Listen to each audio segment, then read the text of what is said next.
بسم اللہ الرحمن الرحیم۔ رسول اللہ صلی اللہ علیہ وسلم نے ارشاد فرمایا، جب رمضان کا مہینہ آتا ہے تو آسمان کے تمام دروازے کھول دیے جاتے ہیں،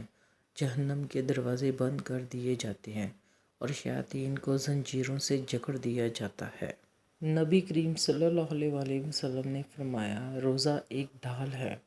جس کے ذریعے سے بندہ آگ سے بچتا ہے۔ فرمان مصطفیٰ صلی اللہ علیہ وسلم ہے، روزے دار کا سونا عبادت اور اس کی خاموشی تسبیح کرنا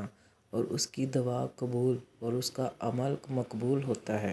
رسول اللہ صلی اللہ علیہ وسلم نے فرمایا کہ اللہ فرماتے ہیں، انسان کا ہر عمل اس کی ذات کے لیے سوائے روزے کے کہ وہ خاص میرے لیے ہے، میں ہی اس کا بدلہ دوں گا۔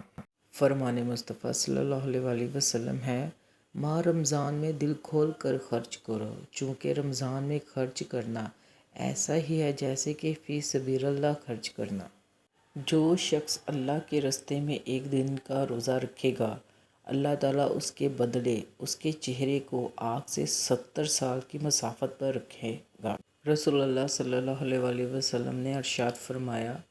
روزہ دار کو 2 خوشیاں حاصل ہوتی ہیں،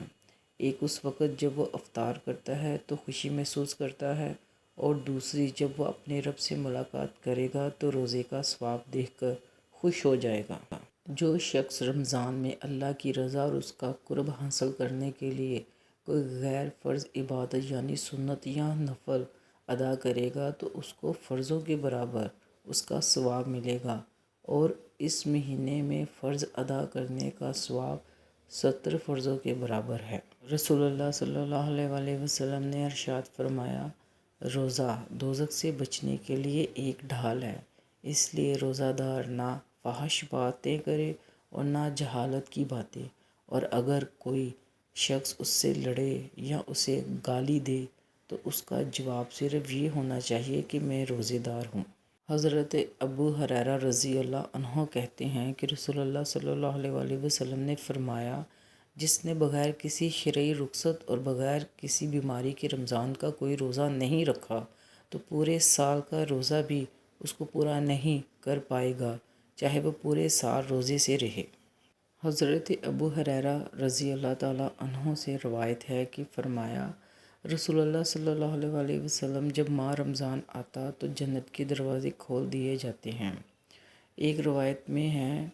کہ آسمان کے دروازے کھول دیے جاتے ہیں اور جہنم کے دروازے بند کر دیے جاتے ہیں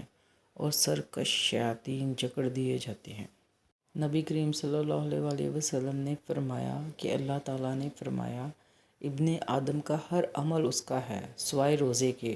یہ میرا ہے اور میں خود اس کا بدلہ دوں گا، اور روزے دار کے منہ کی خوشبو اللہ کے نزدیک مشک کی خوشبو سے بھی بڑھ کر ہے۔ رسول اللہ صلی اللہ علیہ وسلم نے ارشاد فرمایا، جنت میں ایک دروازہ ہے جسے ریان کہا جاتا ہے، اس دروازے سے قیامت کے دن روزہ رکھنے والے ہی داخل ہوں گے،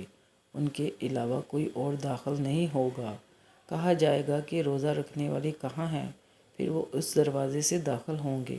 اور جب روزہ رکھنے والوں میں آخری داخل ہو جائے گا تو وہ دروازہ بند ہو جائے گا اور پھر کوئی اس دروازے سے داخل نہیں ہوگا۔